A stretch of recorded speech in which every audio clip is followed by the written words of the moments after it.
They say loyalty and dedication always get rewarded. But in my case, what they got me was watching the boss's nephew steal the promotion I'd earned through blood, sweat, and 8 years of flawless service. I'm Jessica Martinez, former Army Logistics Coordinator turned Senior Project Manager at Meridian Construction, and this is the story of how one family connection tried to destroy my career until our biggest client made it clear they'd rather walk away than work with anyone else. When I first walked into Meridian's downtown Phoenix office in 2016, I carried more than just my resume and a fresh business degree paid for by the GI Bill. I carried the discipline of 6 years in the Army, including 2 deployments to Afghanistan, where I'd coordinated supply chains under enemy fire and managed multi-million-dollar equipment inventories in conditions that would make most corporate executives cry for their mothers. I'd led teams of soldiers through impossible logistics challenges, turned chaos into order, and never once lost a shipment or missed a deadline when lives depended on it. But none of that mattered to Richard Meridian when his nephew Tyler showed up fresh out of college with a business degree from Arizona State and absolutely zero real world experience beyond managing his fraternity's party budget. Tyler was 24, charming in that entitled way that comes with never having to prove yourself, and possessed the kind of confidence that only exists when you've never failed at anything because you've never really tried anything difficult. I started at Meridian as a junior project coordinator, which felt like taking a step backward after managing logistics operations for entire military bases. But I needed civilian experience and steady income. The construction industry wasn't exactly rolling out red carpets for female veterans, especially Latinas who looked like they belonged on a job site instead of in a boardroom.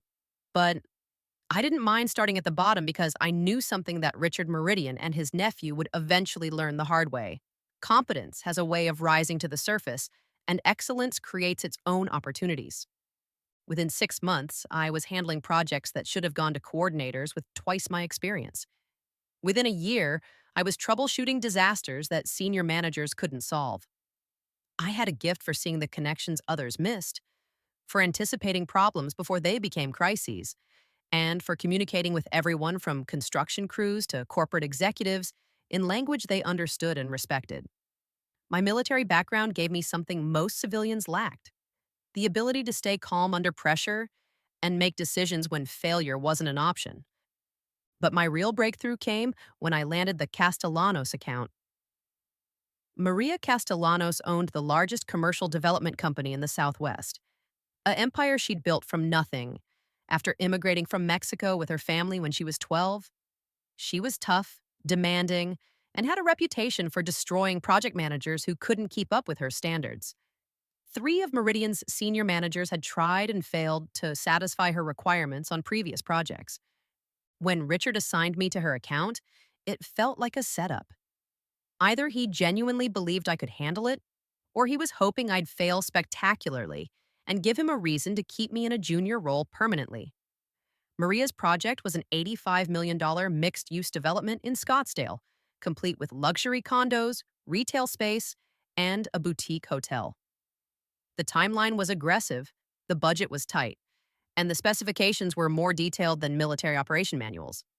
I spent 3 weeks studying every aspect of the project before our first meeting. I learned about sustainable construction materials, researched local zoning laws, and even taught myself enough Spanish to communicate directly with Maria's bilingual construction teams.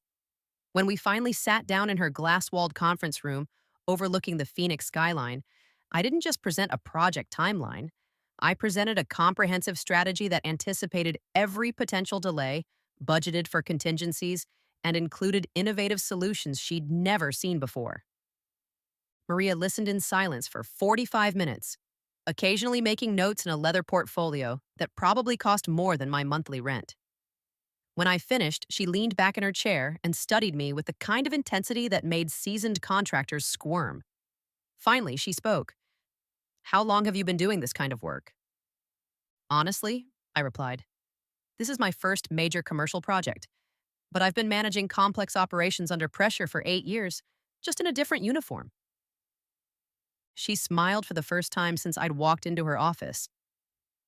"I can tell you think like a soldier, not like a typical construction manager. That's exactly what this project needs." From that moment, Maria and I developed a working relationship that went beyond typical client contractor dynamics. She trusted my judgment, valued my input, and treated me like a strategic partner rather than just a service provider. When problems arose, which they always did in construction, she called me directly instead of going through official channels. When she needed updates, she wanted them from me personally. When investors or city officials had questions, she insisted I be the one to answer them. The Castellanos project wasn't just successful, it was legendary. We finished 3 weeks ahead of schedule and came in $2.1 million under budget without cutting corners or compromising quality.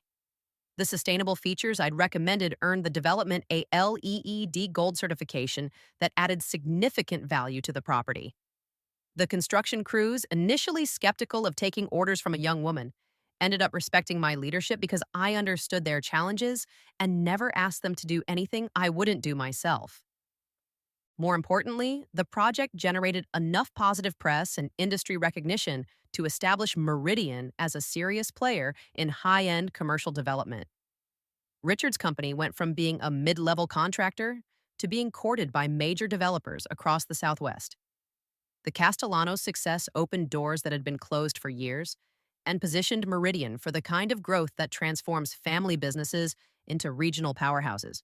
But success, as I would soon learn, doesn't always protect you from family politics. And sometimes the people who benefit most from your achievements are the same ones who will try to steal credit for them when the opportunity arises. The success of the Castellanos project wasn't a fluke, and I made sure everyone at Meridian knew it. Over the next 3 years, I systematically transformed how the company approached large scale commercial projects, bringing military precision to an industry that traditionally operated on handshake agreements and best guesses. While other project managers relied on experience and intuition, I relied on data, planning, and the kind of systematic thinking that keeps soldiers alive in hostile environments. I developed what became known internally as the Martinez method, a comprehensive project management framework that treated every construction job like a military operation. This meant detailed reconnaissance of sites before bidding, extensive background checks on subcontractors, multiple contingency plans for weather delays, and communication protocols that ensured everyone from architects to cement truck drivers knew exactly what was expected of them and when. It sounds simple, but the construction industry had been operating on chaos and crisis management for so long that systematic planning felt revolutionary. The framework paid off immediately. My projects consistently came in on time and under budget, not because I cut corners, but because I anticipated problems before they became expensive disasters. When Hurricane Rosa threatened to delay outdoor work on the Morrison office complex, I had already arranged for alternative indoor tasks and secured weather-resistant materials 3 weeks in advance. When the city of Tempe suddenly changed permit requirements in the middle of the Gateway Shopping Center renovation, I had backup plans ready and relationships with the right officials to expedite approvals. But my real value wasn't just in preventing problems, it was in creating opportunities that other managers missed entirely. I noticed that many of our clients struggled with the transition from construction completion to operational setup, so I began offering post construction consulting services. I helped the Morrison office complex developers optimize their space layouts for maximum rental income, worked with Gateway Shopping Center to coordinate grand opening logistics, and even assisted smaller clients with vendor selection for everything from security systems to landscaping maintenance. These additional services didn't just generate extra revenue, they created long term relationships that led to repeat business and referrals. Clients started requesting me specifically for new projects, not just because they trusted my project management skills, but because they knew I understood their business needs beyond just putting up buildings. I wasn't just delivering construction projects, I was delivering complete solutions. My military background gave me advantages that civilian trained managers simply couldn't replicate. I understood supply chain management at a level that came from coordinating deliveries in war zones, where a delayed shipment could mean the difference between mission success and catastrophic failure. I knew how to manage diverse teams because I'd worked with soldiers from every background imaginable, each with different skills, personalities, and communication styles. Most importantly, I understood leadership under pressure because I'd made life and death decisions when there was no time for committees or consensus building. These skills translated directly into results that Richard couldn't ignore, even if he didn't always understand how I achieved them. When the Phoenix Luxury Hotel project faced a potential $500,000 penalty for missing their grand opening deadline, I worked 72 hours straight coordinating with 17 different subcontractors to compress a 6-week finish schedule into 4 weeks. We made the deadline with 2 days to spare, and the hotel's successful opening generated enough positive publicity to attract 3 new hotel clients to Meridian. When budget overruns threatened to sink the Westside Medical Center expansion, I identified $340,000 in wasteful spending, renegotiated contracts with key suppliers, and implemented efficiency improvements that actually improved the final product while reducing costs. The medical center administrator was so impressed that she recommended Meridian to the entire Arizona Hospital Association, leading to contracts worth over $12 million in the following year. I also took on responsibilities that weren't technically part of my job description because I saw opportunities to improve the company's overall operations. I redesigned Meridian's bidding process to be more competitive and accurate, reducing our bid preparation time by 30% while increasing our win rate from 42% to 68%. I created training programs for new hires that reduced onboarding time from 6 months to 10 weeks without sacrificing quality. I even negotiated better insurance rates for the company by demonstrating our improved safety record and risk management practices. But perhaps most importantly, I became Meridian's unofficial ambassador to the Latino business community in Phoenix. My bilingual skills and cultural understanding opened doors that had been closed to the company for years. I built relationships with Latino owned subcontracting firms, many of which offered competitive rates and excellent workmanship, but had been overlooked by other contractors who couldn't communicate effectively with their teams. I also connected Meridian with Latino developers and business owners who were driving significant growth in the Phoenix market, but had previously worked exclusively with companies that understood their community's needs and values. These relationships weren't just good for business, they were good for Meridian's reputation in a rapidly changing market. Phoenix's Latino population was growing faster than any other demographic, and Latino owned businesses were expanding into sectors that had traditionally been dominated by Anglo companies. By positioning Meridian as a contractor that could work effectively across cultural lines, I was essentially future proofing the company's growth potential. By early 2019, my track record spoke for itself. I had managed over 40 successful projects with a combined value exceeding $200 million. Client satisfaction scores for my projects averaged 4.8 out of 5 compared to the company average of 3.9. My projects generated profit margins that were consistently 15 to 20% higher than industry standards. I had brought in new clients worth over $30 million in annual business, and my post-construction consulting services had created an entirely new revenue stream that was generating nearly $200,000 per year in additional income for the company. More than statistics, though, I had earned something much more valuable: respect. Construction crews requested assignment to my projects because they knew I'd treat them fairly and professionally. Clients specifically asked for me when planning new developments. Even competitors in the industry acknowledged my reputation for excellence and integrity, which made what happened next so much more devastating than a simple career setback. The conversation that changed everything happened on a Tuesday morning in March 2019 in Richard Meridian's corner office overlooking the construction site of what would become the tallest residential tower in downtown Phoenix. I had just finished presenting the final numbers for the Eastgate Commons project, another success story that had come in 18% under budget and 3 weeks ahead of schedule. When Richard leaned back in his leather chair and gave me the kind of smile that suggested he was about to share good news. "Jessica," he said, setting down the project report with satisfaction, "I think it's time we had a serious conversation about your future here at Meridian." My heart jumped, though I kept my expression professionally neutral. After 3 years of exceeding every expectation, handling impossible projects, and generating millions in new business, this felt like the conversation I'd been quietly hoping for but never dared to expect. Richard had always been generous with praise for my work, but he'd never initiated discussions about advancement or long term career planning.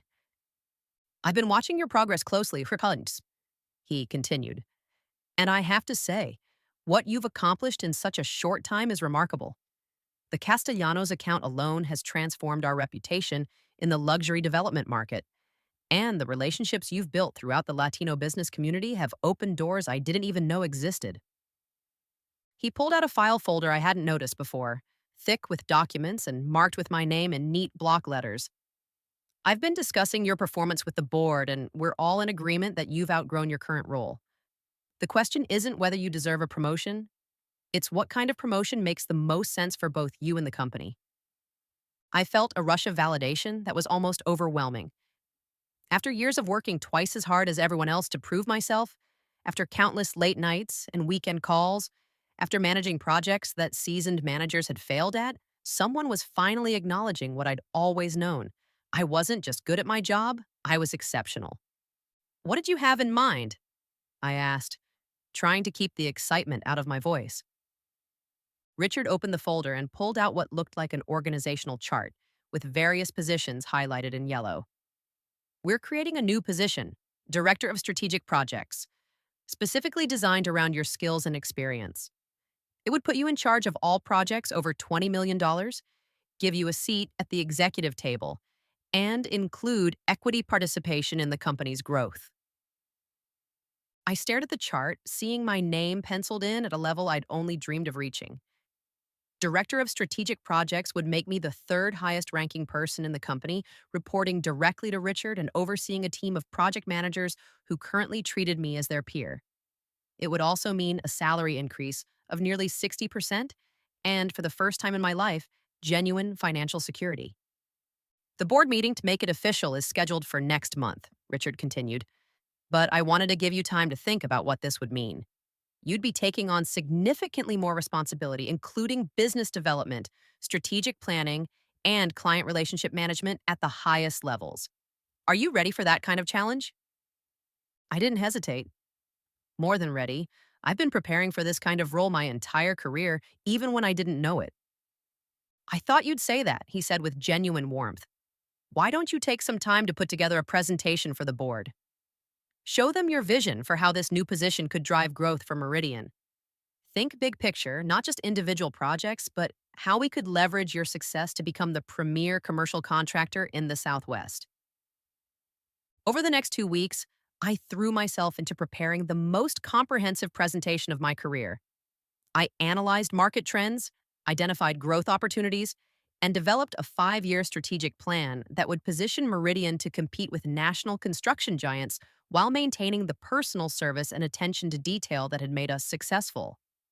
I researched expansion possibilities into New Mexico and Nevada, explored partnerships with architectural firms and engineering companies, and even outlined potential acquisition targets that could give us capabilities in specialized markets like healthcare and education.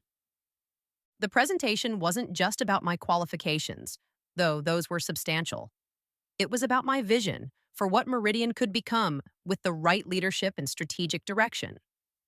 I proposed creating specialized teams for different market sectors, establishing a formal mentorship program to develop the next generation of project managers, and implementing technology solutions that would give us competitive advantages in bidding and project execution.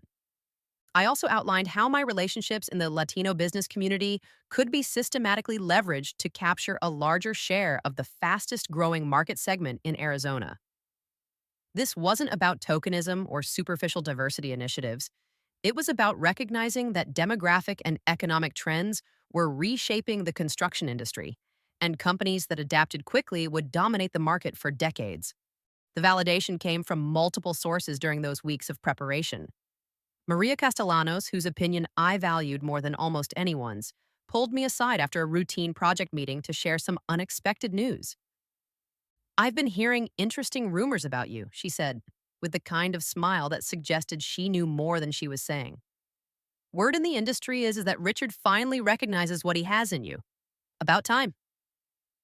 Even more surprising was the call I received from David Chen, the senior project manager who had been my mentor during my first year at Meridian. David had left the company 18 months earlier to start his own firm, but he still maintained relationships throughout the Phoenix construction community. Jessica, he said, I keep hearing your name mentioned in rooms where it matters.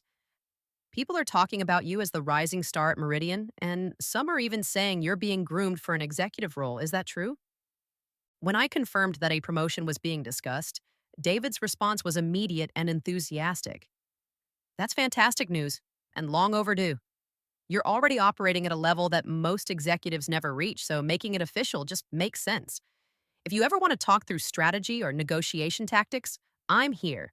Women and veterans both face unique challenges in this industry, and you're blazing trails that others will follow. The encouragement wasn't limited to industry contacts. My own team at Meridian began treating me differently, with a respect that went beyond professional courtesy. Junior project coordinators started coming to me for advice and guidance, even on projects I wasn't directly managing. Senior managers began including me in planning discussions that had previously been limited to executives. Even the administrative staff seemed to understand that something significant was happening, but the most meaningful validation came from an unexpected source. Tyler Meridian, Richard's nephew, who had been working in business development since graduating from ASU 6 months earlier, actually congratulated me on my anticipated promotion during a chance encounter in the break room. I heard Dad's finally going to make your role official, he said with what seemed like genuine enthusiasm. That's really cool. You've definitely earned it. I was so surprised by his supportive response that I almost forgot my initial skepticism about his presence at the company. Tyler had always been friendly, but I'd assumed his politeness was superficial, a way of maintaining peaceful relations with someone his uncle obviously valued. This felt different, more authentic. Thanks, Tyler, and I replied, I'm excited about the possibility of contributing to Meridian's growth in new ways. It'll be great to have someone with your experience in leadership, he said. I'm still learning the business, so having you as a resource will be really valuable. For the first time since Tyler had started working at Meridian, I began to think that maybe family businesses didn't always have to be about nepotism and politics. Maybe competence really could coexist with family connections, and maybe I had been too quick to assume the worst about his intentions. That optimism, that sense that merit and hard work were finally being rewarded appropriately, would make what happened next feel like a betrayal of not just my career, but of my fundamental belief in fairness and justice. The board meeting was scheduled for 2 p.m. on a Thursday in April, in Meridian's main conference room with its floor to ceiling windows overlooking the Phoenix skyline. I arrived 15 minutes early, carrying a leather portfolio containing my presentation materials and wearing the navy blazer I'd purchased specifically for this occasion. The first piece of truly professional attire I'd ever bought that wasn't part of a military uniform. My hands were steady as I arranged my notes, but my heart was beating with the kind of controlled intensity I remembered from pre-mission briefings in Afghanistan.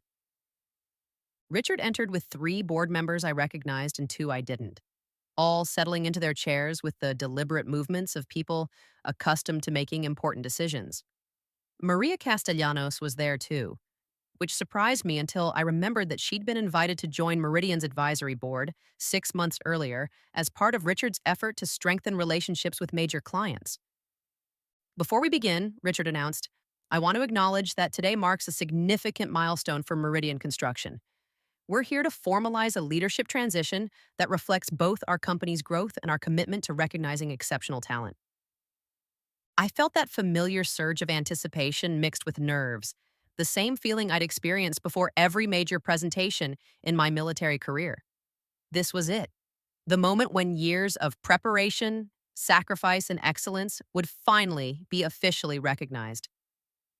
I was ready to outline my vision for Meridian's future, to demonstrate how my strategic thinking could drive the company's expansion into new markets and more profitable territories. However, Richard continued, and something in his tone made me look up sharply from my notes.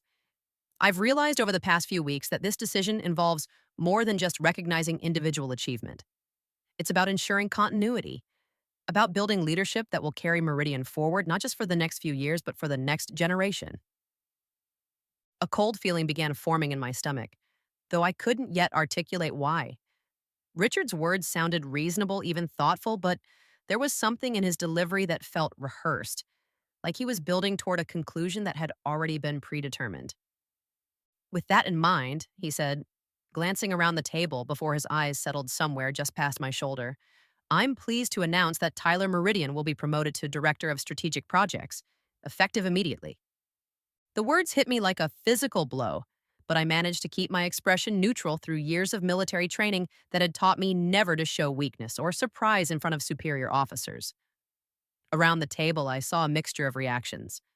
Some board members nodding with apparent approval, others looking uncomfortable, and Maria Castellanos staring directly at Richard with an expression I couldn't quite read. Tyler, who had been sitting quietly at the far end of the table, smiled with what looked like genuine gratitude. Thank you, Uncle Richard. I mean, thank you, Mr. Meridian. I'm honored by your confidence in me, and I'm excited to help lead Meridian into this next phase of growth. The casual slip from Uncle Richard to Mr. Meridian would have been comical under other circumstances, but in this moment, it crystallized everything that was wrong with what had just happened. Tyler wasn't being promoted because of his qualifications or achievements. He was being promoted because his last name was Meridian, and that single fact outweighed everything I had accomplished, everything I had contributed, everything I had proven. Tyler will be working closely with our existing project management team, Richard continued, to implement new strategic initiatives and strengthen our relationships with key clients. We're confident that his fresh perspective and innovative thinking will drive Meridian to new levels of success. Fresh perspective, innovative thinking. The phrases were so generic they could have been pulled from any business magazine article about leadership development. What they really meant, of course, was that Tyler was young, eager, and related to the boss. What they didn't mention was that his fresh perspective was based on exactly 6 months of business development experience and a college degree that had taught him more about fraternity management than construction project leadership. I thought about the presentation I'd prepared, sitting unused in my portfolio. I thought about the 5-year strategic plan I'd developed, the market analysis I'd conducted, the relationships I'd built, the projects I'd completed successfully when more experienced managers had failed. All of it was apparently less valuable than having the right DNA. Jessica, Richard said, turning to me with what I'm sure he thought was a reassuring smile. I hope you'll continue to work closely with Tyler as he transitions into this role. Your experience and expertise will be invaluable in helping him understand the complexities of large-scale project management. The request was delivered as if it were an honor, as if training my replacement was some kind of professional development opportunity rather than the ultimate insult. I was being asked to mentor the person who had just been handed the promotion I'd earned, to share the knowledge and skills that apparently weren't valuable enough to warrant recognition, but were essential enough that Tyler couldn't succeed without them. Of course, and I replied, my voice steady and professional. I'm always happy to support the company's success in whatever way I can. But even as I spoke the words, I was calculating. Tyler might have the title, but he didn't have the relationships, the expertise, or the track record that actually made projects successful. He certainly didn't have the trust and respect of clients like Maria Castellanos, who had made it clear on multiple occasions that she worked with Meridian specifically because she could work with me. The meeting continued for another 20 minutes, with discussions of Tyler's responsibilities, reporting structure, and transition timeline.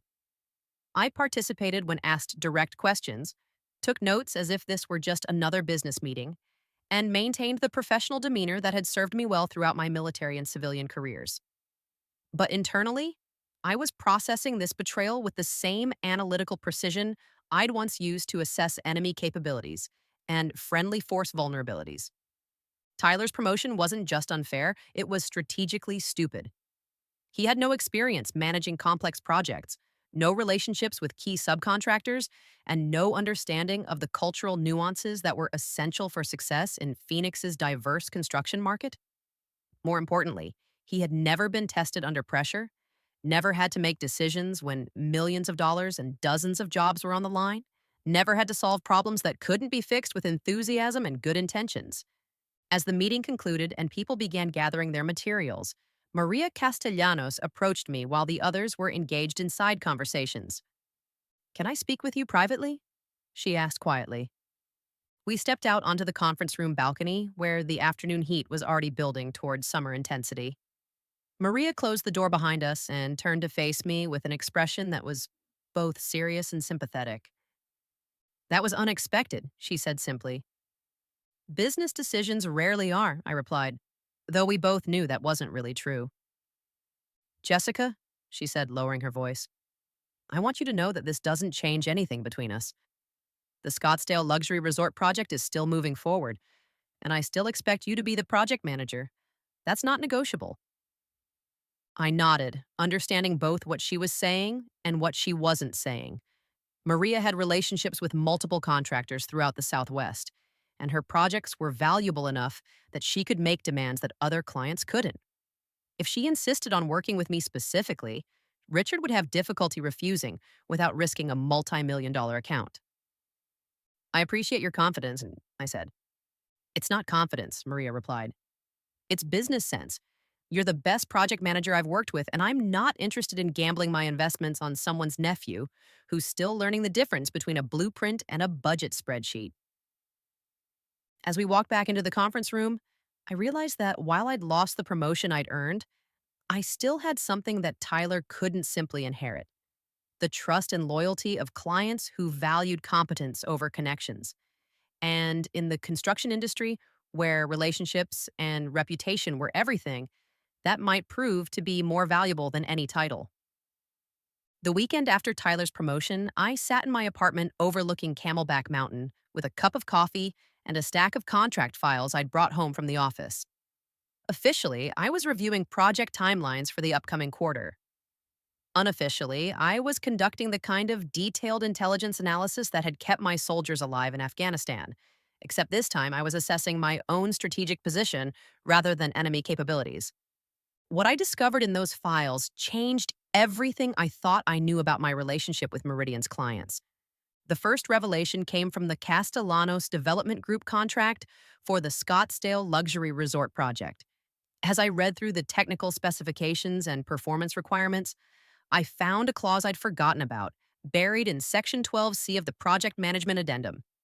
Primary project oversight shall be provided by Jessica Martinez, PMP, or equivalent certified project management professional with demonstrated experience in luxury hospitality construction and bilingual communication capabilities. I stared at that sentence for a long moment, remembering the contract negotiation meeting where Maria had insisted on that specific language. At the time, I'd been flattered, but assumed it was simply Maria's way of ensuring quality control. Now I realized it was something much more powerful: a legal requirement that I personally oversee the project, not just any Meridian employee. Curious, I pulled out the Morrison Office Complex files and began reading through the client agreements more carefully than I ever had before. There, in the supplementary service specifications, was similar language: construction liaison and client communication services to be provided by Jessica Martinez, with direct reporting relationship to Morrison Properties executive team. The Gateway Shopping Center renovation contract contained even more explicit language. Project success metrics and milestone reporting shall be managed exclusively by designated senior project manager Jessica Martinez, based on her demonstrated expertise in retail construction coordination and vendor management. File after file revealed the same pattern. My most important clients hadn't just requested me for their projects. They had written requirements for my personal involvement directly into their contracts with Meridian. In some cases, the language was specific enough that substituting another project manager would constitute a breach of contract, potentially voiding the agreements entirely. But the real revelation came when I pulled out a file I rarely looked at anymore: my original employment agreement with Meridian, signed 8 years earlier when I was desperate for civilian work and willing to accept almost any terms. Hidden in the professional development section was a clause I'd negotiated but never fully appreciated. Employee retains ownership of all professional certifications, industry relationships, and specialized training acquired during employment, with right to utilize said qualifications for continued professional development. At the time, I'd insisted on that language because my military experience had taught me never to let an employer claim ownership of skills and credentials I'd earned independently. I wanted to ensure that any additional certifications or training I completed would belong to me, not to Meridian. What I hadn't realized was that this clause also applied to the professional relationships I'd built with clients who specifically valued my expertise. The implications were staggering.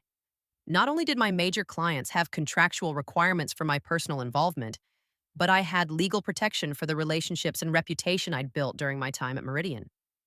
If I chose to leave the company, my clients would have legitimate grounds to terminate their contracts if Meridian couldn't provide equivalent service, and I would be free to work with those same clients in any capacity I chose. But the hidden asset went deeper than just contractual language. Over the weekend, I began systematically reviewing every email, project file, and communication record from my most important clients. What I discovered was a pattern of relationship building that had been more strategic than I'd realized at the time. Maria Castellanos hadn't just been impressed by my project management skills, she'd been building a professional relationship that extended far beyond any single construction project. Our communications revealed dozens of conversations about market trends, investment opportunities, and strategic planning that had nothing to do with Meridian services. She'd asked for my opinion on potential development sites, sought my input on contractor selection for projects Meridian wasn't even bidding on, and invited me to industry events as her personal guest rather than as a Meridian representative. The Morrison Properties executives had developed a similar relationship with me. Their emails contained requests for consultation on projects across multiple states, recommendations for other contractors and vendors, and even invitations to speak at their regional management conferences. They weren't just buying Meridian's construction services, they were buying access to my expertise and professional network. Most significantly, I discovered that several clients had been quietly exploring the possibility of working with me on projects that bypassed traditional construction companies entirely. The Phoenix Medical Center administrators had asked whether I would be interested in serving as an independent project management consultant for their expansion into urgent care facilities. The Westside Shopping Center developers had inquired about my availability for a consulting role that would involve coordinating multiple contractors on a mixed-use development project.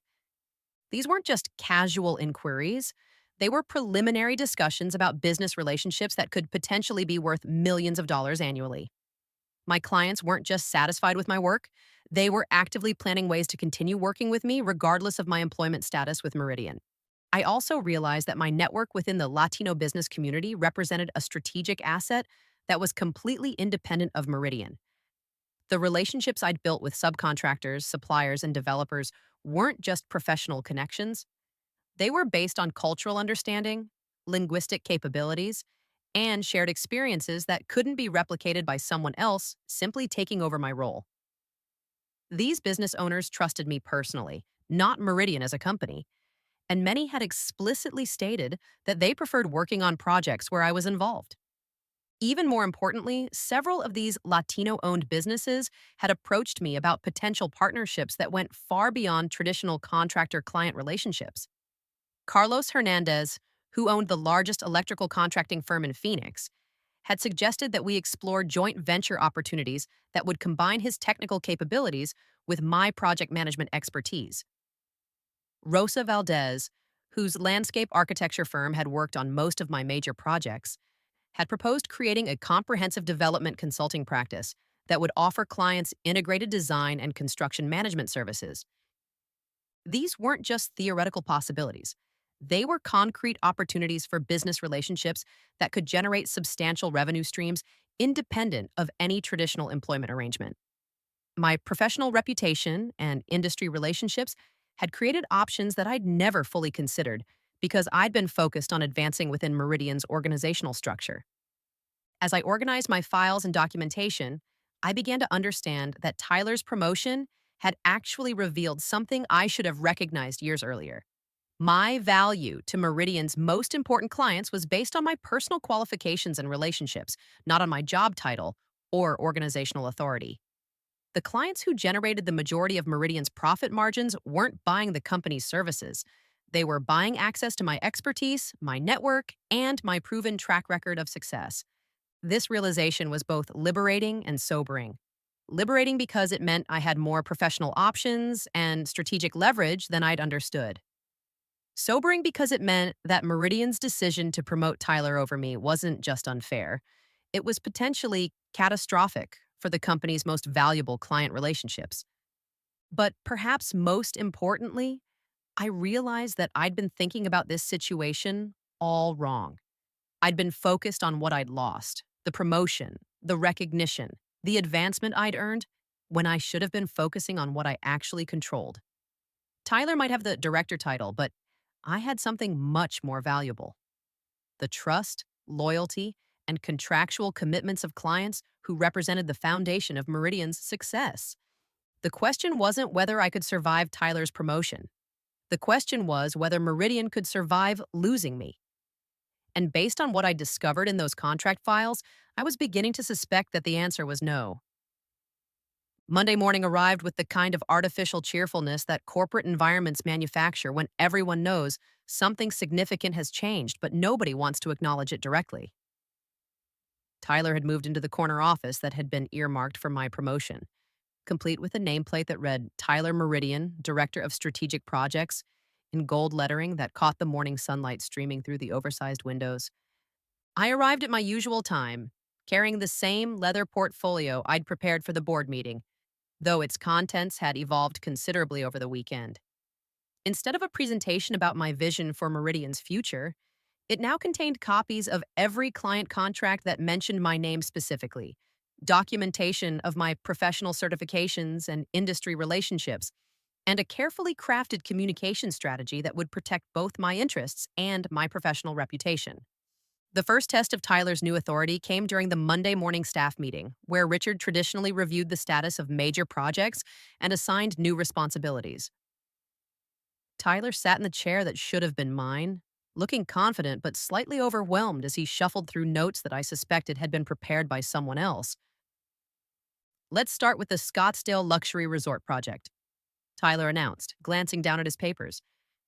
"This is our largest active contract, so I'll be taking direct oversight to ensure everything meets our highest standards." I remained silent, though I noticed Maria Castellanos wasn't present for this meeting as she sometimes was for major project reviews. That was interesting, given that the resort project was scheduled to begin its next phase within 2 weeks. "Jessica," Tyler continued, "I'll need you to bring me up to speed on all the technical specifications and client requirements. Can we schedule a briefing for later this week?" "Of course, yeah," I replied professionally. "Though you should know that Mrs. Castellanos has already scheduled our regular project coordination meeting for Thursday morning. She prefers to handle all major decisions and updates personally." Tyler nodded enthusiastically. "Perfect. I'll join that meeting so I can introduce myself and begin building the client relationship." I made a note in my portfolio, though not the kind of note Tyler might have expected. Instead, I was documenting his assumption that he could simply insert himself into established client relationships without considering how those clients might respond to sudden changes in project leadership. After the meeting, I returned to my office and began implementing the first phase of what I decided to call my professional transition strategy. This wasn't about revenge or sabotage. It was about ensuring that my clients continued to receive the level of service they'd contracted for while protecting my own professional interests in case Meridian's leadership decisions created problems that affected project outcomes. My first call was to Maria Castellanos, though I framed it as a routine project update rather than anything more significant. "Good morning, Mrs. Castellanos. I wanted to confirm our Thursday meeting and review the construction timeline for the resort's restaurant and conference center areas." "Of course, Jessica. Is everything proceeding on schedule?" "Absolutely. However, I should mention that Meridian has made some organizational changes that might affect our communication protocols. Tyler Meridian has been promoted to Director of Strategic Projects, and he's expressed interest in taking a more active role in major client relationships." There was a pause on the other end of the line, longer than I'd expected. When Maria spoke again, her tone had shifted subtly. "Tyler Meridian, Richard's nephew, correct?" "Yes, that's right. He's eager to learn about the project and contribute to its success." Another pause. "Jessica, when we negotiated the contract for this project, We included specific language about project management oversight. You were aware of those requirements? Yes, I remember those discussions. Good. Then you understand that any changes to project leadership would need to be discussed with me directly, not simply announced as a fait accompli. I chose my words carefully. I understand completely. My role on the project remains unchanged, and I'm committed to ensuring continuity of service, regardless of any organizational adjustments. I'm glad to hear that. I'll see you Thursday morning as scheduled. And Jessica, I think it would be appropriate for Tyler to join us for part of the meeting, but I'll want to speak with you privately as well. There are aspects of this project that require the kind of experience and judgment that can't be delegated. After ending that call, I made similar contacts with my other major clients, framing each conversation as a professional courtesy update rather than anything that might be construed as undermining Tyler's new authority. The responses were remarkably consistent: surprise at the organizational change, concern about potential disruptions to established workflows, and explicit requests for reassurance that I would continue in my existing role on their projects. But the most revealing conversation came from an unexpected source. David Morrison from Morrison Properties called me directly, rather than going through Meridian's main office as clients typically did. Jessica, I heard through the industry grapevine that there have been some changes at Meridian. I wanted to touch base directly to make sure our ongoing projects won't be affected. Everything is proceeding normally, Mr. Morrison. What specifically prompted your concern? Well, I was at a Phoenix Commercial Real Estate Association meeting last week, and Richard mentioned that his nephew had joined the company in a leadership role. Given how much we value our working relationship with you specifically, I wanted to ensure that wouldn't change. The fact that David had heard about Tyler's promotion through industry networking, rather than from Meridian, directly suggested that Richard was actively promoting his nephew's new role as a selling point for the company's family business credentials. That was strategically problematic, since it implied that Tyler's family connection was more important than his professional qualifications. I appreciate your confidence in my work, Mr. Morrison. I remain fully committed to delivering the same level of service you've come to expect. That's exactly what I hope to hear. Between you and me, Jessica, we've been so satisfied with your project management that we've been discussing some opportunities that might interest you. Nothing that would interfere with your current responsibilities, but consulting work on projects outside of Arizona that could use your expertise. This was the second time a client had mentioned independent consulting opportunities, and I was beginning to understand that my professional reputation extended far beyond what I'd realized. These weren't just satisfied clients, they were potential business partners who valued my skills enough to create new opportunities specifically for me. The week continued with a series of similar conversations, each one revealing the depth of loyalty and trust I'd built with Meridian's most valuable clients. What became clear was that these relationships were based on personal confidence in my abilities, not on Meridian's corporate reputation or Tyler's new title. By Wednesday, I had documented a pattern that would have been obvious to anyone with military intelligence training.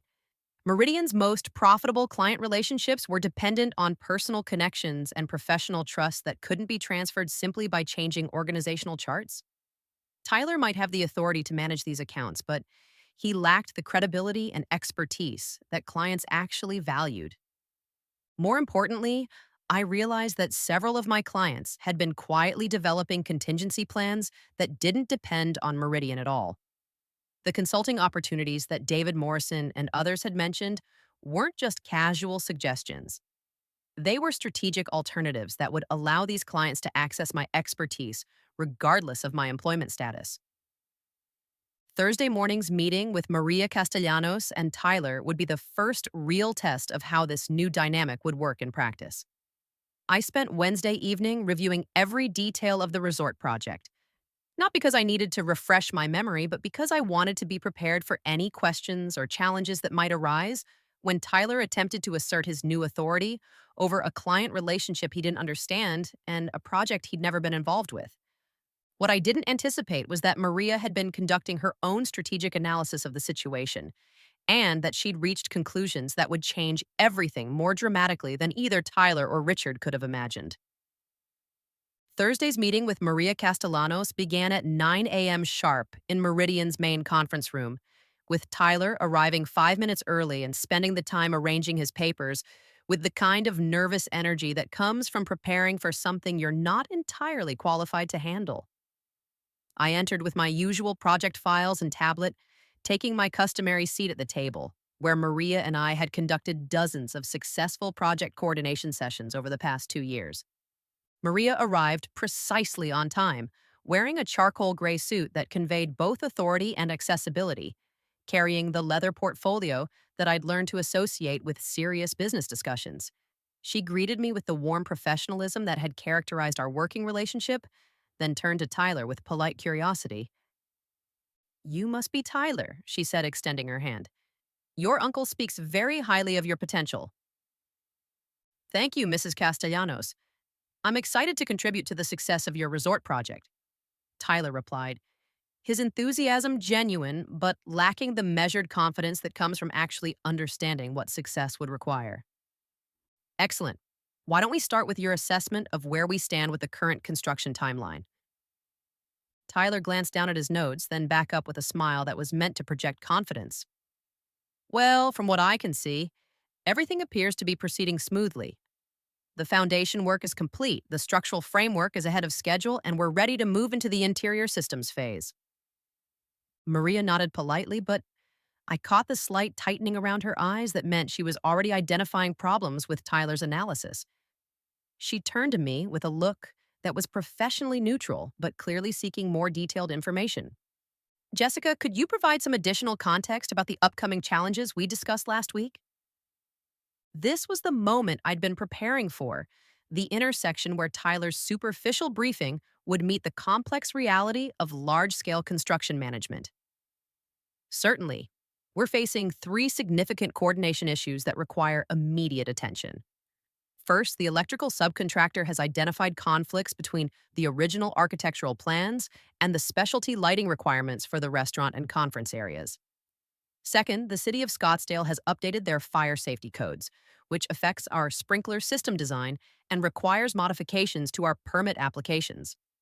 Third, our luxury fixtures supplier has experienced delays due to supply chain disruptions, which means we need to either adjust our timeline or identify alternative sources that meet your quality standards." Tyler's expression shifted from confidence to confusion as I outlined each challenge. These weren't theoretical problems that could be solved with enthusiasm and good intentions. They were technical complexities that required specific expertise, established relationships with vendors and officials, and the kind of decision-making experience that comes from managing similar situations successfully. "Those all sound manageable," Tyler said, though his tone suggested he wasn't entirely sure how they would be managed. "I'm confident we can work through any obstacles." Maria's response was measured but pointed. "I appreciate your optimism, Tyler, but I need more than confidence. These aren't minor adjustments. They're potential project delays that could affect our grand opening timeline and cost us significant revenue. What's your specific plan for addressing each issue?" Tyler looked down at his notes again, clearly hoping to find answers that weren't there. "Well, I'd need to coordinate with the appropriate teams and develop solutions that meet everyone's requirements." "That's not really an answer," Maria replied, her tone still professional but noticeably cooler. "Jessica, what's your recommendation for handling the electrical conflicts?" I pulled up the detailed analysis I'd prepared after meeting with the electrical contractor the previous week. "I've already scheduled a three-way coordination meeting for Friday morning with the electrical team and the architectural firm. We've identified two potential solutions: either modify the lighting design to work with the existing electrical layout, which would require your approval since it affects the aesthetic vision, or relocate certain electrical runs, which would add approximately 4 days to the timeline but preserve the original design intent. I've prepared cost analyses for both options." "And the fire safety code changes?" "I've been working with our permit coordinator to submit revised plans to the city. Because we have an established relationship with the fire marshal's office, we've been able to expedite the review process. The modifications will add roughly $12,000 to the project cost, but they'll actually improve the system's efficiency and reduce long-term maintenance requirements." "The supply chain issues?" I've identified three alternative suppliers who can meet your quality specifications. One is based in Italy and would require a 6-week lead time. Another is domestic, but would cost approximately 15% more. And the third is a compromise option that offers 90% of the original specifications at similar cost and timeline. I've prepared samples and comparative analyses for your review.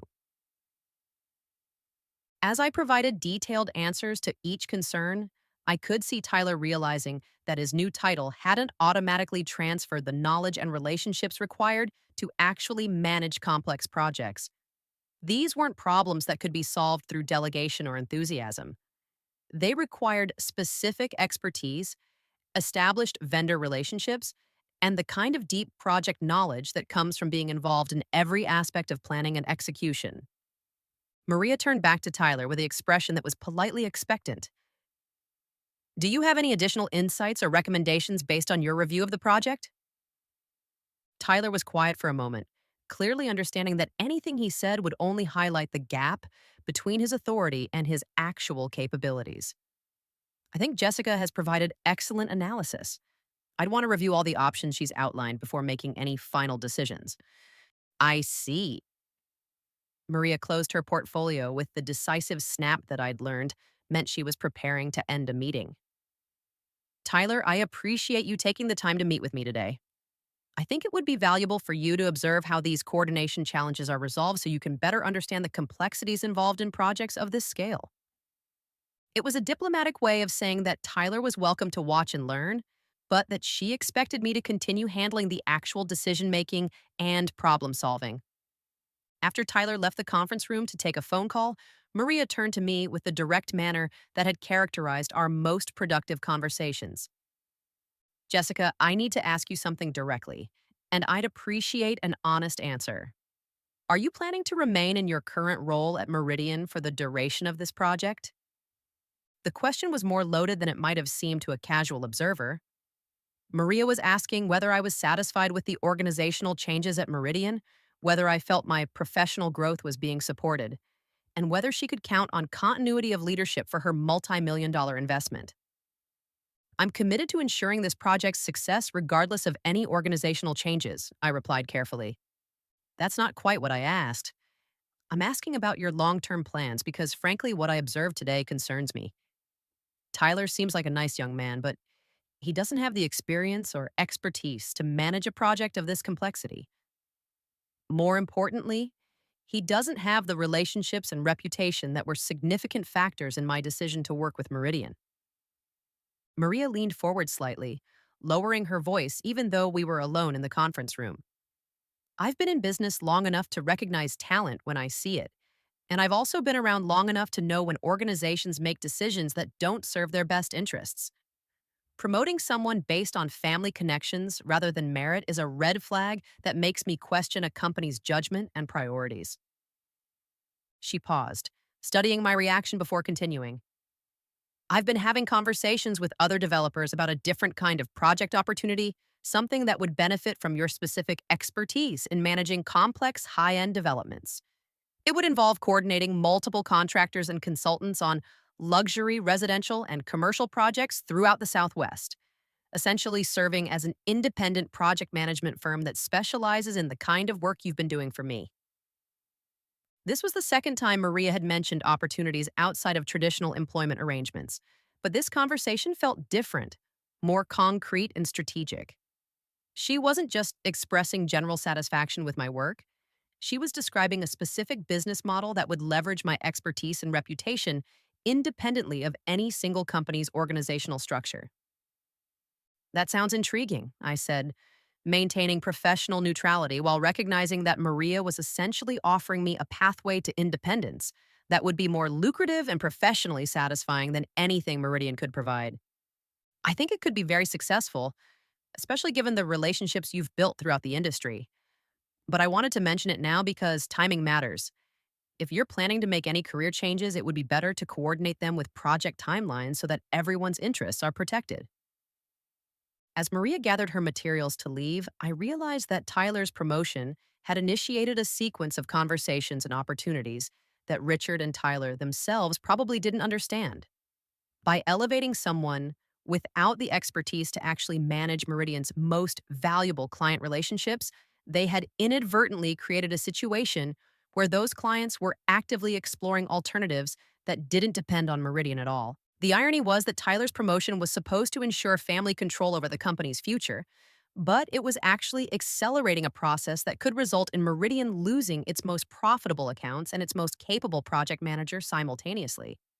What Richard and Tyler didn't yet understand was that in the construction industry, client loyalty follows competence and results, not organizational charts and family trees. And the conversation I just had with Maria suggested that this lesson was about to become very expensive for everyone involved.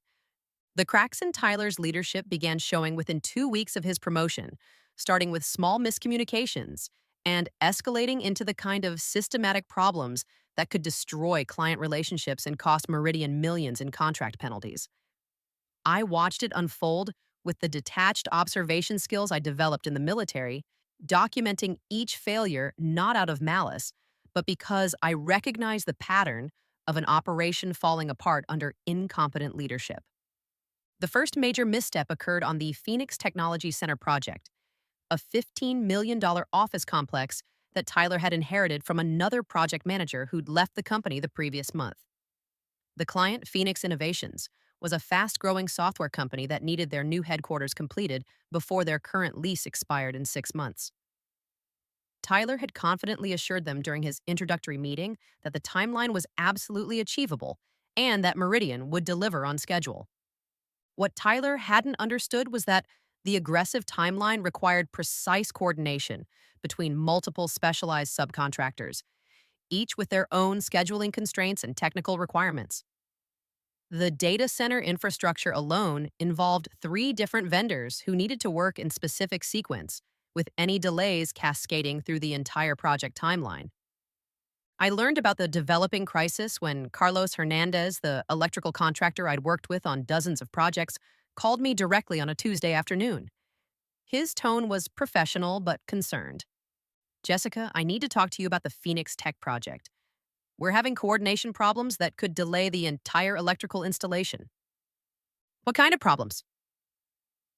"The new project manager scheduled our rough-in work to begin next Monday, but the HVAC contractor hasn't finished their ductwork installation.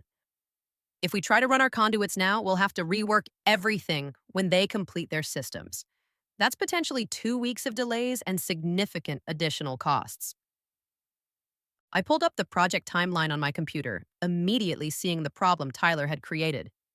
"Did you explain the sequencing requirements to Tyler during the planning meeting?" I tried to, but he seemed confident that the schedule could be compressed. He said something about parallel processing and assured me that any conflicts could be resolved through better communication. Carlos was too diplomatic to say directly that Tyler had no idea what he was talking about, but his meaning was clear. Tyler had confused project management theory with construction reality, assuming that complex technical work could be accelerated simply through optimism and coordination meetings. "Let me see what I can do," I told Carlos. "Can you hold off on starting the rough-in work until I get back to you?" "I can delay for 48 hours, but after that I'll have to move my crew to another job. If we miss this window, Phoenix Tech won't get their electrical systems until after their lease deadline." After ending the call, I walked to Tyler's office to address the scheduling conflict. I found him on the phone with what sounded like another frustrated subcontractor, his voice escalating as he tried to assert authority he didn't really possess. "I don't care what your standard procedures are," Tyler was saying. "This is a priority project, and we need flexibility from all our vendors. Figure out a way to make it work." He ended the call with obvious frustration, then looked up to see me standing in his doorway. "Jessica, good timing. I'm dealing with some vendor management issues that require a firm hand. Some of these subcontractors seem to think they can dictate project schedules." Actually, that's what I wanted to discuss. Carlos Hernandez called about the electrical sequencing on Phoenix Tech. There's a technical conflict that needs immediate attention. Tyler waved dismissively. "I already talked to him about that. These contractors just need to be more creative in their approach. We can't let minor scheduling adjustments derail major timelines." "Tyler, this isn't a minor scheduling adjustment. If the electrical work begins before HVAC completion, it will require complete reinstallation. That's not creativity. That's a costly mistake that will definitely miss the client's deadline. Look, Jessica, I appreciate your concern, but I'm handling this project now. Part of effective leadership is pushing people beyond their comfort zones to achieve ambitious goals. I recognize the language from business school case studies, the kind of theoretical management speak that sounds impressive in classroom discussions, but falls apart when applied to real world technical constraints. Tyler was treating construction work like a corporate restructuring project where deadlines could be negotiated and requirements could be flexibly interpreted. Would you like me to schedule a three-way meeting with the electrical and HVAC contractors to review the technical requirements? I offered, trying to provide a solution that would save face while addressing the underlying problem. That won't be necessary. I've got everything under control. By Friday afternoon, Tyler's confidence had been replaced by panic.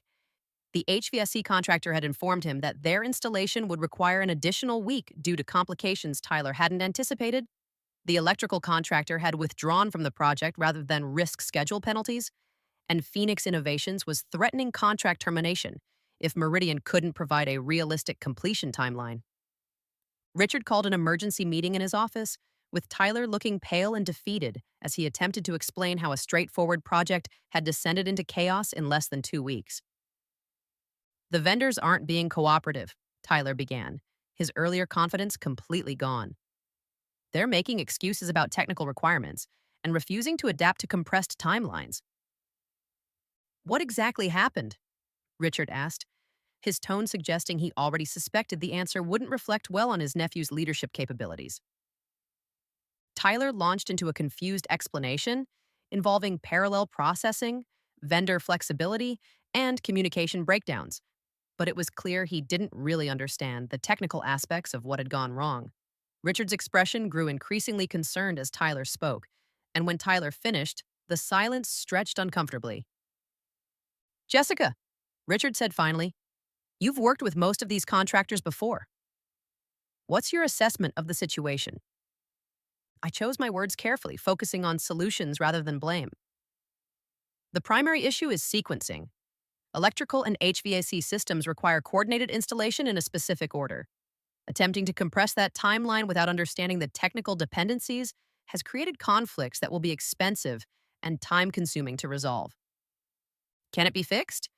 Yes, but it will require rescheduling the entire project timeline and potentially finding new contractors who can accommodate the adjusted schedule. More importantly, we'll need to rebuild trust with Phoenix Innovations by demonstrating that we understand their requirements and can deliver reliable service. Richard turned back to Tyler. Do you understand what Jessica just explained? Tyler nodded, though his expression suggested he was still processing the complexity of issues he'd dismissed as minor complications. I think I underestimated the technical coordination requirements. Meanwhile, similar problems were developing on other projects Tyler had inherited or been assigned. The West Side Shopping Center renovation was experiencing delays because Tyler had approved material substitutions without understanding their impact on the overall design integrity. The Morrison office complex expansion was over budget because Tyler had agreed to change orders without properly analyzing their cost implications. Most significantly, Maria Castellanos had begun expressing concerns about the resort project that went beyond the technical issues we'd discussed in our meeting. She'd called me directly, bypassing Tyler entirely, to discuss modifications to the timeline that would affect the resort's marketing and pre-opening preparations. Jessica, I need to speak frankly about something, Maria said during one of these calls. I'm concerned about the leadership transition at Meridian. Tyler seems well-intentioned, but he doesn't have the experience to manage a project of this complexity, and I'm not comfortable with the level of risk that creates for my investment. What specifically concerns you? Yesterday, he suggested that we could accelerate the interior finishing work by using multiple contractors simultaneously, apparently not understanding that luxury finish work requires sequential completion to maintain quality standards. When I explained why that wouldn't work, he seemed surprised, as if he'd never considered that different types of construction work have different requirements. This was exactly the kind of fundamental misunderstanding that could destroy client relationships and project outcomes. Tyler was applying generic management principles to specialized technical work, not recognizing that construction projects have physical and logistical constraints that can't be overcome through enthusiasm or creative thinking. I'm still fully involved in all technical decisions and quality control measures, I assured Maria. I understand that, and I appreciate your continued oversight. But I need to know that Meridian's leadership understands what they're promising and can deliver on their commitments. Based on what I've observed so far, I'm not confident that Tyler has the expertise to lead this project successfully. After that conversation, I realized that Tyler's promotion hadn't just created internal organizational problems, it had damaged Meridian's reputation with clients who expected competence and reliability from their construction partners.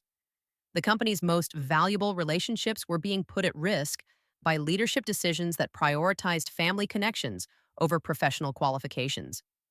What Richard and Tyler still didn't understand was that construction project management wasn't just about coordination and communication. It required technical expertise, industry relationships, and the kind of practical experience that comes from successfully navigating complex challenges over many years. Tyler's business education had given him vocabulary and theoretical frameworks, but it hadn't prepared him for the reality of managing multi-million dollar projects where mistakes had immediate and expensive consequences. The unraveling was accelerating, and I could see that a major crisis was approaching that would force everyone to confront the gap between Tyler's authority and his actual capabilities. The crisis that brought everything to a head arrived on a Monday morning in late May, delivered in the form of a certified letter that landed on Richard's desk with the weight of a legal bomb.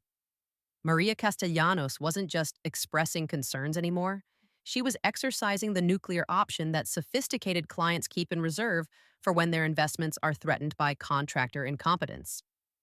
I learned about the letter when Richard's assistant called me at 7:30 a.m., her voice tight with the kind of controlled panic that comes from working for someone who's just received very bad news. Jessica, Mr. Meridian needs to see you in his office immediately. It's regarding the Castellanos account. I found Richard sitting behind his desk with the letter spread open in front of him, his face pale and his hands trembling slightly as he reread the formal legal language that was about to reshape everything at Meridian Construction. Sit down, he said without looking up. We have a serious problem. The letter was 3 pages of precisely worded legal notice written by attorneys who specialized in construction contract disputes and clearly intended to leave no room for negotiation or misinterpretation. The essence was devastatingly simple. Maria Castellanos was invoking the contract termination clause based on Meridian's failure to provide competent project management services as specified in the original agreement. Effective immediately, Richard read aloud, Castellanos Development Group hereby notifies Meridian Construction of material breach of contract provisions regarding project management oversight. Specifically, the substitution of inexperienced personnel for contracted project manager Jessica Martinez has resulted in project delays, cost overruns, and quality control failures that constitute grounds for contract termination. But the letter didn't stop at contract termination. Maria's attorneys had crafted a document that went for the throat of Meridian's entire business model. Furthermore, Richard continued reading, failure to remedy this breach within 72 hours will result in immediate termination of all active contracts between our organizations, forfeiture of performance bonds totaling $3.2 million, and potential liability for consequential damages related to project delays and alternative contractor procurement. I remained silent while Richard finished reading, though internally I was calculating the full scope of what Maria's action meant for Meridian's survival. The resort project alone represented $85 million in contracted work, with profit margins that funded the company's operations for months at a time. Losing that contract would be damaging. Losing the performance bonds would be crippling. Facing liability claims could destroy the company entirely. There's more, Richard said, his voice hollow. She's copied this letter to Morrison Properties, Phoenix Innovations, and Westside Development. Apparently, she's been talking to our other major clients about Tyler's performance issues. This was the coordinated response of a sophisticated businesswoman who understood that Tyler's problems weren't isolated incidents, but symptoms of systemic leadership failure at Meridian. Maria hadn't just protected her own investment. She'd warned other clients that they should reconsider their relationships with a contractor whose decision making had become unreliable. "Where is Tyler?" I asked. "I was in Phoenix meeting with the Morrison Properties executives, trying to explain why their office expansion is 3 weeks behind schedule and 40,000 over budget." The timing was almost poetic. While Tyler was attempting damage control on one crisis, Maria's letter was creating a much larger catastrophe that would make his other problems seem trivial by comparison. Richard finally looked up from the letter, and I could see the recognition in his eyes that his family business was facing an existential threat that Tyler couldn't solve with enthusiasm and business school theories. "Jessica, I need to ask you something directly. Is this fixable?" "That depends on what you mean by fixable. Can we save the Castellanos contract? Can we prevent her from talking other clients into similar actions? Can we avoid bankruptcy?" The questions were brutally honest, acknowledging that Meridian's survival was now dependent on decisions I would make rather than authority Richard could exercise. Tyler's promotion had been intended to secure family control over the company's future, but instead, it had created a situation where the company's most experienced project manager held all the leverage. "Maria's letter specifies the remedy she's willing to accept," I said carefully. "Restoration of competent project management oversight, meaning my direct involvement in all major project decisions. If that happens within 72 hours, she's prepared to continue with the existing contracts. And if it doesn't happen, then Meridian loses its largest client, faces millions in penalty payments, and probably loses several other major accounts when word spreads through the industry." Richard was quiet for a long moment, processing the reality that his nephew's promotion had created leverage for me that no amount of negotiation or organizational authority could overcome.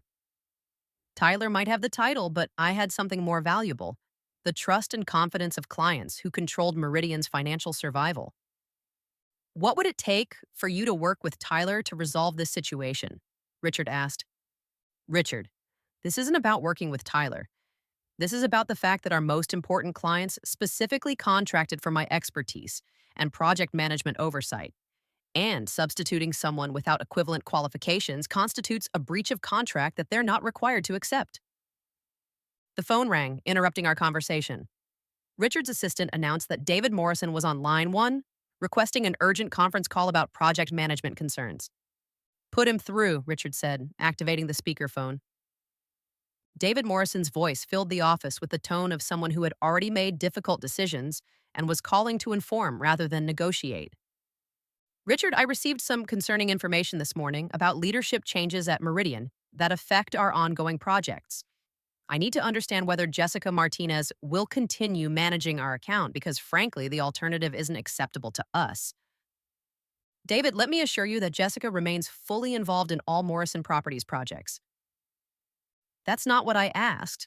I asked whether she's managing our account, meaning making decisions, coordinating contractors, and serving as our primary point of contact. Because if Tyler is taking over those responsibilities, we need to discuss alternative arrangements." The message was clear. Morrison Properties, like Castellanos Development, had worked with Meridian specifically because of confidence in my project management capabilities. They weren't interested in training Richard's nephew at their expense, and they had options that didn't require them to accept reduced service quality. After David ended the call with a promise to discuss this further, once he had clarity about Meridian's project management structure, Richard sat back in his chair with the expression of someone who had just realized that good intentions and family loyalty weren't sufficient qualifications for managing multi-million-dollar construction projects. "How did this happen so quickly, he asked, though I suspected he already knew the answer. "Tyler was promoted to a position that requires expertise he doesn't have, managing relationships with clients who expect competence they've contracted for. When performance doesn't match promises, sophisticated clients protect their interests." The irony was that Richard had created this crisis while trying to secure his family's control over the company. By promoting Tyler over more qualified candidates, He'd inadvertently demonstrated to Meridian's most valuable clients that family connections were more important than professional competence. Those clients had responded by making it clear that they valued competence over family business traditions. My phone buzzed with a text message from Maria Castellanos. Meeting tomorrow 9 a.m., my office. Come alone. We need to discuss your professional options. I showed the message to Richard, watching him realize that Maria wasn't just threatening to terminate contracts with Meridian. She was actively recruiting me for alternatives that would bypass his company entirely. The power dynamic had shifted completely. Tyler might still have the title, but I had what actually mattered: client loyalty, project expertise, and the leverage that comes from being indispensable to the company's survival. The meeting in Maria Castellanos' office the next morning wasn't just about the resort project anymore. It was about the future of my career and the kind of professional independence I'd never dared to imagine possible. Maria's corner office overlooked downtown Phoenix with floor-to-ceiling windows that captured the desert sunrise, and she'd arranged for coffee and pastries as if this were a celebration rather than a crisis management session. Jessica, she began, settling into the chair across from me with the directness that had characterized all our best business conversations. Yesterday's letter to Richard wasn't just about protecting my current investment, it was about creating an opportunity for both of us. She pulled out a leather folder considerably thicker than anything I'd seen her carry to project meetings. I've been having conversations with other developers throughout the Southwest about a problem we all face: finding project managers who combine technical expertise with the kind of cultural understanding and relationship building skills that you've demonstrated. What she described next was more ambitious than the consulting opportunities that had been mentioned casually in previous conversations. Maria and 5 other major developers had been quietly planning to create an independent project management firm that would specialize in luxury commercial and residential developments with capabilities spanning multiple states and market sectors. We're talking about projects worth over $400 million annually, Maria continued, managed by a team that understands both the technical complexities and the relationship dynamics that determine whether developments succeed or fail. You wouldn't just be a consultant. You'd be a founding partner with equity participation and complete operational authority. The financial details were staggering. Base compensation that was triple my Meridian salary, plus percentage participation in project profits, plus equity in a firm that would be capitalized at $15 million and positioned for rapid growth throughout the Southwest's booming construction market. More importantly, it would mean working with clients who valued expertise over politics, where decisions were based on results rather than family connections. What about non-compete agreements and contractual obligations, Lloyd? I asked, though I suspected Maria's attorneys had already researched the legal implications. Your employment agreement with Meridian contains standard non-compete language, but it specifically exempts work performed through independent professional services companies. More importantly, the clients requesting your involvement have contractual rights to specify their preferred project management providers. Meridian can't prevent you from working with clients who specifically request your services. While Maria and I discussed partnership structures and transition timelines, my phone was buzzing with increasingly frantic messages from Richard. Tyler's meeting with Morrison Properties had not gone well. They'd formally requested that I take over project management for their office expansion, or they would exercise their right to terminate the contract. Phoenix Innovations had sent a similar ultimatum regarding their technology center project. By noon, Richard had called me 6 times and sent a dozen text messages, each one more desperate than the last. The final message was simple and direct. Emergency meeting, 2 p.m. my office. Name your terms. I arrived at Meridian's offices for what I knew would be my final visit as an employee. Richard was waiting with his attorney, Tyler, and 3 board members I recognized from the meeting where Tyler's promotion had been announced. The atmosphere was completely different from that earlier gathering. Instead of confident declarations about family leadership and strategic vision, there was the tense energy of people trying to save a company from catastrophic collapse. Jessica, Richard began, I think we can all acknowledge that recent organizational changes have created some unexpected challenges. We're here to discuss how to move forward in a way that serves everyone's interests. Tyler looked smaller somehow, diminished by the realization that his promotion had been based on family connection rather than competence, and that the responsibilities he'd inherited were far beyond his current capabilities. When he spoke, it was with humility that hadn't been present during his early weeks as director of strategic projects. "I want to apologize," Tyler said, his voice quiet but sincere. "I thought I understood what this job required, but I was wrong.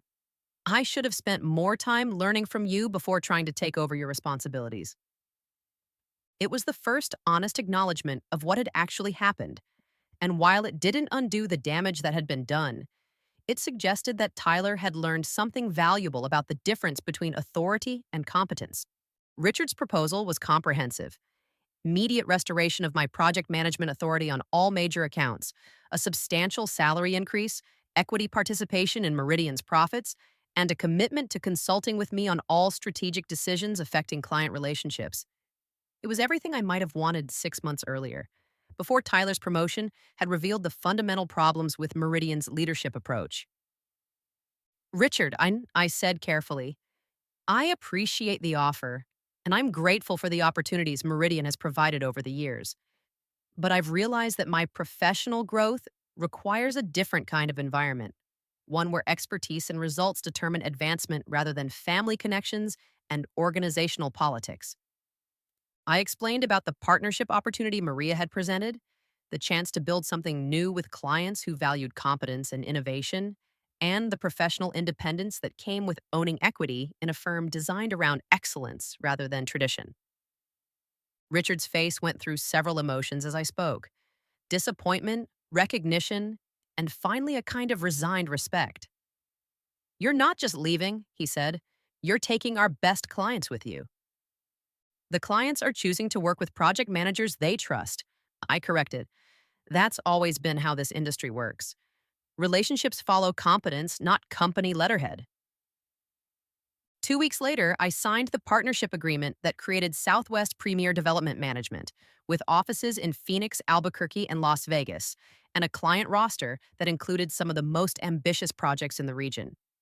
Maria Castellanos became our first major client, followed quickly by Morrison Properties, Phoenix Innovations, and three other developers who had been waiting for an alternative to traditional contractor relationships.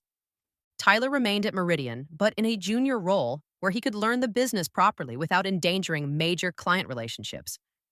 Richard restructured the company's operations around smaller projects that matched their actual capabilities, and, over time, Meridian found a sustainable niche in mid-market construction that didn't require the kind of expertise they'd lost when I left.